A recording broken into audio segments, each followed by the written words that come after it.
बादशाह ने कहा इसने सुबह से लेकर शाम तक अपने नाम जायदाद करने के लिए इतनी दौड़ लगाई, बहुत लंबी लकीर खींचा, इतनी बड़ी प्रॉपर्टीज के नाम पर होती, लेकिन अक्लमंद दानिश्वर था बादशाह। उसने कहा जहां ये गिरा है वहीं इसको दफन करो, और उसके बाद उसकी कब्र पर लिखा गया था कि इसको जरूरत इतने 2 गज जमीन की थी, दौड़ता कितना लंबा रहा। अस्सलाम वालेकुम वरहमतुल्लाहि वबरकातुहू। उम्मीद है आप सब खैरियत से होंगे। मैं भी अल्हम्दुलिल्लाह अल्लाह का लाख लाख शुक्र एहसान खैरियत से हूँ। और इंशाअल्लाह जिस वीडियो पर रिएक्शन देने आ रहे हैं मुफ्ती सलमान अज़ीज़ साहब की वीडियो है ये, और उनके चैनल का लिंक मैं डिस्क्रिप्शन बॉक्स में दे दूँगा। आप लोग उनका चैनल को सब्सक्राइब करिएगा और मेरी वीडियो को ये एंड तक देखिएगा। दोस्तों इससे पहले मैंने जो इसका पार्ट बनाया था वो पार्ट 1 था, अब ये पार्ट 2 है, यानी उसके आगे का बयान है। दोस्तों ये इंसान की ख्वाहिशें, दोस्तों इंसान को ख्वाहिश बहुत लंबी लंबी होती है।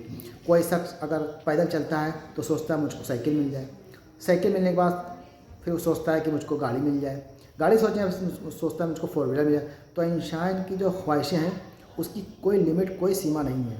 इंसान ख्वाहिश तो बहुत लंबी लंबी करता है कि बड़ा सा मकान हो, सा दुकान हो, ऐशो आराम हो, बेहतरीन घर हो, सब कुछ हो, ऐशो आराम हो। और जब वो मरता है तो उसको सिर्फ 2 गज ज़मीन मिलती है, सिर्फ 2 गज ज़मीन। वो भी अल्लाह बेहतर जाने मिलती है, मिलेगी कि किसी को नहीं मिलेगी, ये भी किसी को नहीं पता। तो ये दुनिया जो अल्लाह ने बनाई है ये सी है मुख्तसर दुनिया है, ये आज है कल ख़त्म होनी है।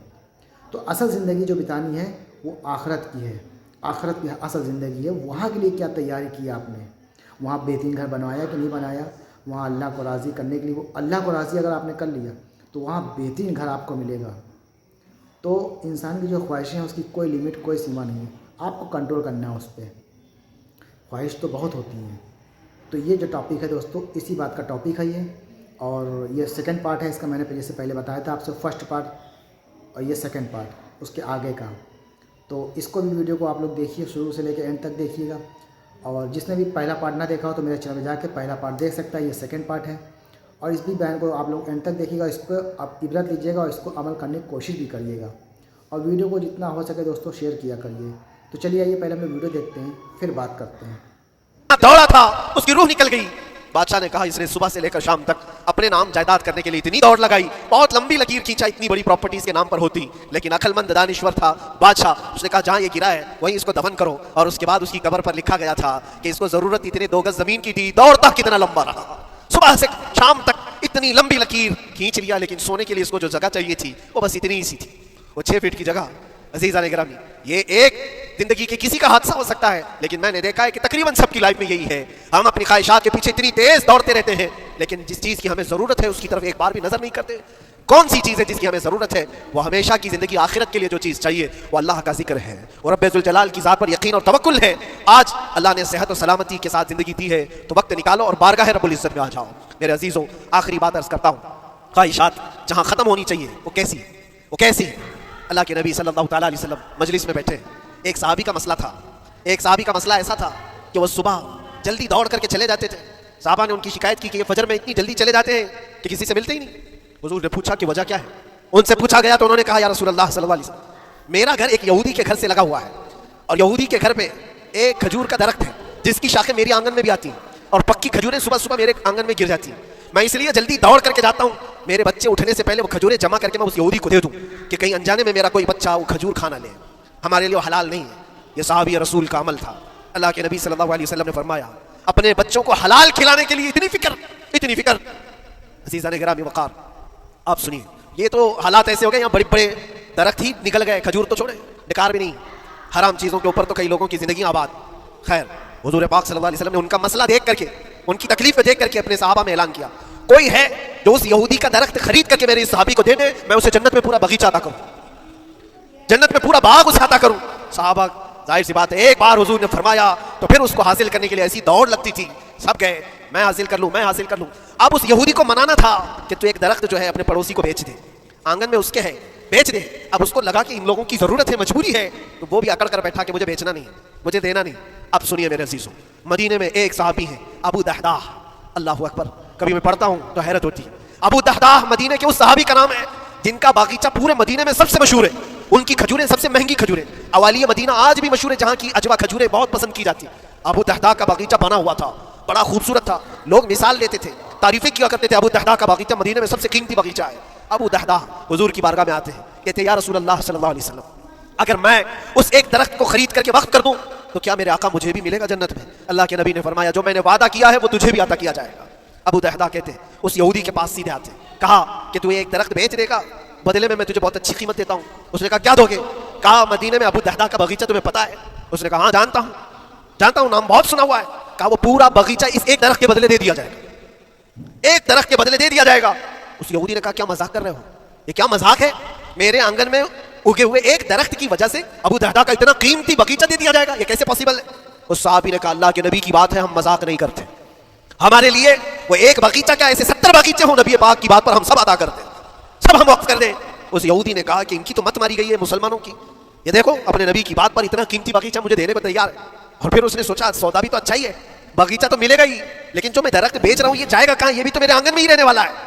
दरख्त अगर कोई खरीद लिया तो ऐसा तो नहीं है कि ये दरख्त वहां जाएगा, ये तो मेरे आंगन में ही है। सौदा कर लिया। का बात अगर सच्ची है तो मैं ये दरख्त अपने पड़ोसी को जो तुम्हारा दोस्त है मुसलमान उसको दे रहा हूँ, बदले में मुझे बगीचा दे दो। अबू दहदा ने उसी वक्त लिख करके दे दी, ये बगीचा तेरे नाम का है। सोचो मेरे अजीजों, जिसको सींचा हो मेहनतों से, जिस बगीचे को सजाया हो, वो रास्ते में खड़े होकर के उसका सौदा कर रहे हैं। किस बात पर? हुजूर पाक की बात थी, रसूलुल्लाह का फरमान था। आए, उनकी बीवी उनके बच्चे, बगीचे में ही घर बना हुआ था, निहायत ठंडा घर हुआ करता था, वो लोग सुकून के लिए वहां बैठते थे। अबू दहदा अपने बगीचे के दरवाजे पर आए, फाटक पर, अंदर नहीं आते, बाहर खड़े होकर के अपनी बीवी को पुकारते। उम्मु दहदा पूछती है, वो आवाज आती है क्या हुआ, अंदर क्यों नहीं आते? बाहर खड़े होकर अबू दहदा कहते हैं बेगम बाहर आ जा, ये बगीचा बिक चुका है, अब हमारा नहीं है, सामान ले, बच्चे ले और बाहर आ जा। बीवी ने कहा ये कैसे अचानक? ना कुछ कहा ना कुछ बताया, लेकिन वो औरतें दुनियादार औरतें नहीं थी। वहीं से अंदर से कहती है अबू दहदा मेरा तुम पर यकीन है, अगर सौदा किया होगा तो बहुत भारी सौदा किया होगा, वरना अबू दहदा का बगीचा मदीने में बेचे जाने के काबिल नहीं है।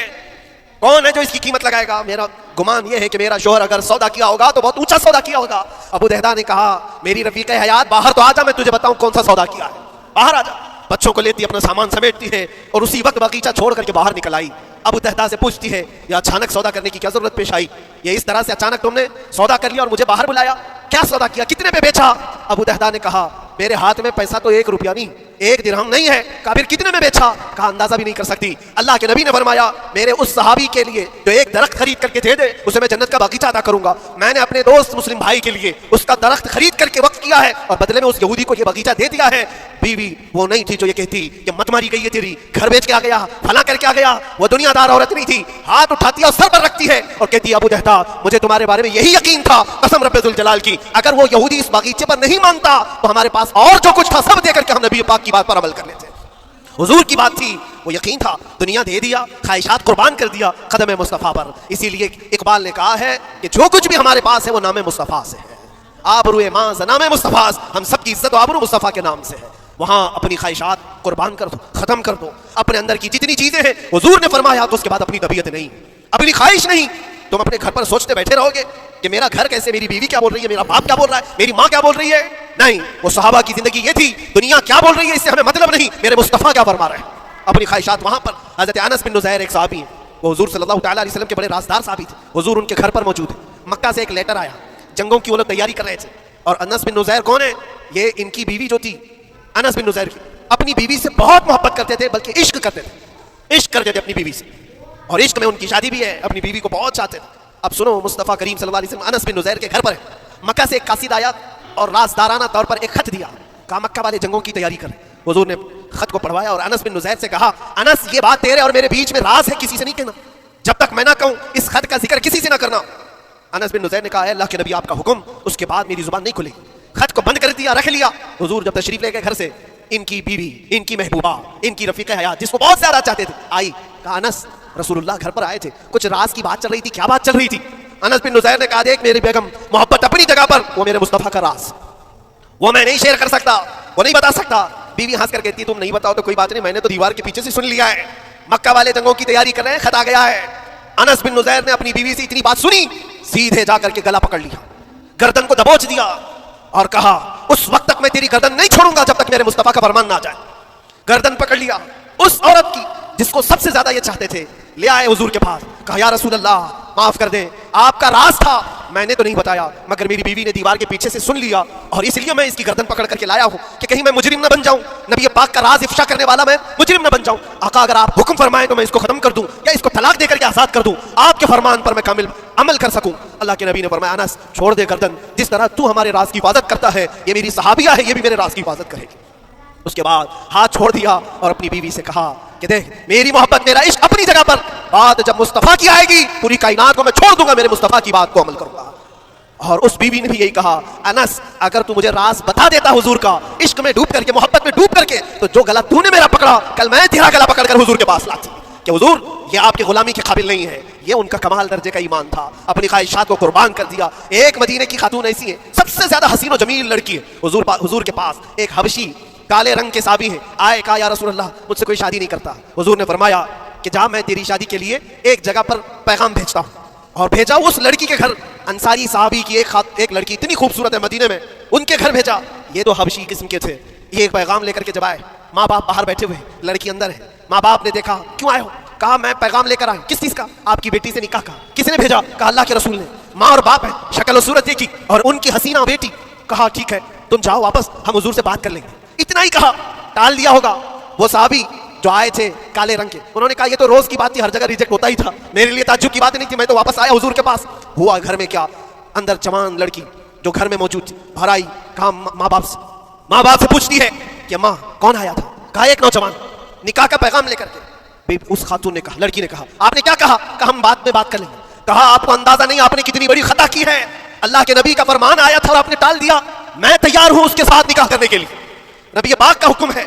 माँ बाप ने कहा बेटा तूने देखा है, बेटा तूने देखा जो पैगाम लेकर के आया था वो तेरी मैचिंग का है या नहीं, तूने देखा? उस नौजवान ने कहा, उस लड़की ने कहा मैंने पैगाम लेकर आने वाले को तो नहीं देखा, आमिना के लाल को तो देखा है, जिसने पैगाम भेजा है उसको देखा है। उसके हुक्म के बाद फिर किसी को देखना बनता ही नहीं है। वो दोनों माँ बाप दौड़ते हुए हुजूर के पास आए और वो साहबी अभी बता ही रहे थे कि मैं रिजेक्ट होकर के आया हूं, तभी माँ बाप भी दौड़ करके आए। कहा या रसूल अल्लाह खता हो गई, हमने ताखीर की आपके हुक्म में, ऐ अल्लाह के नबी हम राजी हैं, अपनी बेटी का निकाह इन्हीं के साथ करेंगे जिनका पैगाम आपने भेजा है। क्या अपनी ख्वाहिशात को हुजूर के कदमों में लाकर कुर्बान नहीं किया? लेकिन निकाह हुआ भी। वो नौजवान अब्दुल्ला अस्वद निकाह का हुजूर ने निकाह करवा दिया मस्जिद नबी, और हज़रत उस्मान से कहा कि इनको कुछ पैसा दे दो, माल दे दो, शादी का सामान तो खरीद ले, जहेज ले ले, अपना घर सजा ले। उनको साहबा ने पैसे दिए, गरीब थे, मैं बाजार में जाकर अपनी शादी का सामान खरीद रहे थे। शाम के वक्त ऐलान हो गया मुशरिकीन मक्का ने मदीने पर हमला किया है, अल्लाह के नबी जिहाद में निकल रहे हैं। ये अब्दुल्ला अस्वद जिनका निकाह मस्जिद में हुआ और रात को सुहाग रात आज थी, आज अपने घर दुल्हन लाने वाले थे, जो घर सजाने के लिए सामान खरीदना था जाकर के घोड़ा खरीद रहे, तलवार खरीद रहे, और उसके बाद जंग में इस्तेमाल होने वाला सामान खरीद रहे। सब पैसे खर्चा कर दिए जंग के इस्तेमाल के, जीरा खरीद ली, वो टोपी खरीद ली लोहे की, सब खरीद करके सीधे मैदान जंग में आ गए। साहबा भी पहचान नहीं रहे थे, साहबा भी नहीं पहचान रहे थे, वो गरीब साहबी कभी घोड़े पर नहीं बैठे, लेकिन शादी का पूरा पैसा ये जंग के सामान में लगा दिया। और जब जंग शुरू हुई ओहद की मैदान जंग में, जब सहाबा लड़ रहे थे, हुजूर पाक पूछते हैं अपने सहाबा से, ये एक जवान है जो पूरा चेहरा ढका हुआ है, घोड़े पर बैठा है, जवां मर्दी के साथ लड़ रहा है, मेरे सहाबा जानते हो कौन है ये? सहाबा गौर से देखते और कहते या रसूल अल्लाह ये मदीने का नहीं लगता, हमारे आपस का नहीं है, कहीं बाहर से आया है। हुजूर ने फरमाया जाके गौर से देखो, उसकी काली काली कोहनियों से मैं पहचान रहा हूँ, वो मेरा अब्दुल्ला अस्वद है, आज मैंने उसको शादी के लिए पैसे दिए थे, वो सारे पैसों से ये जंग का सामान खरीद करके लाया है। शाम होने से पहले खबर आई अब्दुल्ला अस्वद को जालिमों ने शहीद कर दिया था, कत्ल कर दिया था, और वो मिट्टी में गिरे हुए थे। हुजूर खुद चल करके आए, अब्दुल्ला अस्वद के पास आकर के बैठते हैं और सर उठा करके अपनी गोद में रखते हैं, चेहरे से धूल को साफ करते हैं और फिर फरमाते हैं अल्लाह के कुछ बंदे ऐसे हैं जो अल्लाह से किया हुआ वादा पूरा करके दिखाते हैं, सारी दुनिया एक तरफ, फरमाने मुस्तफा एक तरफ। मेरे अजीजों ये ख्वाहिशात की कुर्बानियां हैं, जब जाकर के ईमान तकमील पाता है। बस आखिर में इतना कहूंगा, हमारा ईमान सिर्फ इतना होना है, उन्हें जाना उन्हें माना, न रखा गैर से काम, लिल्लाहिल हम्द मैं दुनिया से मुसलमान गया। उठो कुव्वत इश्क से हर पस्त को बाला कर दो, दहर में नामे मोहम्मद से उजाला कर दो। व आखिर दावाना अल्हम्दुलिल्लाहि रब्बिल आलमीन। अस्सलाम। तो दोस्तों ये था हमारा रिएक्शन जो आपने देखा, इतना बेहतरीन बयान था दोस्तों ये, और इस पर गौर से सुना हो अगर आपने तो इसके एक एक बोल अच्छे थे, समझने वाले थे कि इंसान जो ज़िंदगी यहाँ जी रहा है एकदम गफलत में जी रहा है, बस वो कमाने पे लगा है कि बस मकान बन जाए, दुकान बन जाए, गाड़ी बंगला मोटर हर चीज़ हो जाए। अच्छी बात है दुनिया की ऐशो आराम मिले, अच्छी बात है, हलाल कमाई से आपकी अगर ये बनता है तो बहुत अच्छी बात है, लेकिन असल जो ज़िंदगी जहाँ बितानी है वो है कब्र, आखिरत, वो जगह अच्छी होना चाहिए। कहने का मतलब ये है, ये तो मुख्तसर ज़िंदगी है, 40 साल, 50 साल, 60, 70 साल, 80 साल जी गए, आपने बढ़िया ऐशो आराम की ज़िंदगी जी ली। असल जो ज़िंदगी है, जो आखिरत में बितानी है, उसके लिए आपने क्या किया, सबसे अहम मामला ये है दोस्तों। और ये वीडियो को अगर आप शुरू से कायदे से सुनेंगे तो इसका एक एक बोल आपको समझ में आएंगे कि बयान किस टॉपिक पे है और इंसान कितनी गफलत पे जी रहा है अपनी ख्वाहिशों को, मतलब बस वो भाग रहा, खाली भाग रहा, बस कमा लो, कम पैसा, चाहे वो हलाल हो हराम, बस पैसा खाली आना चाहिए। आज के इस दौर में ख़ास करके मुसलमानों के ऊपर ये मामला हो गया, बस पैसा खाली आना चाहिए, हराम हो हलाल इससे कोई फ़र्क ही नहीं पड़ता है। तो ये अहम मामला है कि रिस्क हलाल कमाए, और अच्छी बात है आपको अल्लाह ताला ने नवाजा, बहुत अच्छी बात है, लेकिन अपनी आप आखिरत बनाएं, वो सबसे अहम बात है। और हर इंसान को अपनी आखिरत खुद बनानी है, ये समझिए कोई दूसरा नहीं बनाएगा। तो अपने अमाल सुधारें, अपने अमाल पर गौर करें और अल्लाह की बात मानें, अल्लाह की इताअत करें, अल्लाह की रस्सी को मजबूती से पकड़ें, तो इंशाअल्लाह दोनों जहां में कामयाबी मिलेगी आपको, दुनिया में भी और आखिरत भी। बस अल्लाह को राज़ी कर लें। तो दोस्तों यही था हमारा रिएक्शन, और उम्मीद है आपको वीडियो अच्छी लगी होगी। दोस्तों वीडियो अच्छी लगा कर तो उसको शेयर ज़रूर किया करिए, क्योंकि दोस्तों वीडियो बनाने में बड़ा मेहनत, बड़ा टाइम, बड़ा वक्त जाता है, तब जाके एक वीडियो बनती है। तो आप लोग हमें सपोर्ट किया करिए, हमारा हौसला बढ़ता है। आप लोग शेयर करेंगे, देखेंगे, लाइक करेंगे, शेयर सब्सक्राइब करेंगे, कमेंट करके बताएंगे तो हमें बहुत ज़्यादा खुशी मिलती है, और उस पर और ज़्यादा हम काम करेंगे कि दीनी बयान जितने हो सके अच्छे से अच्छा आपकी खिदमत में पेश करें। आप उसको सुने, समझें, उस पर अमल करें और दूसरों को भी अमल करने की दावत दें। तो इंशाअल्लाह ने चाहे तो मिलेंगे आपसे नेक्स्ट वीडियो में। तब तक के लिए अस्सलाम वालेकुम व रहमतुल्लाहि व बरकातहू।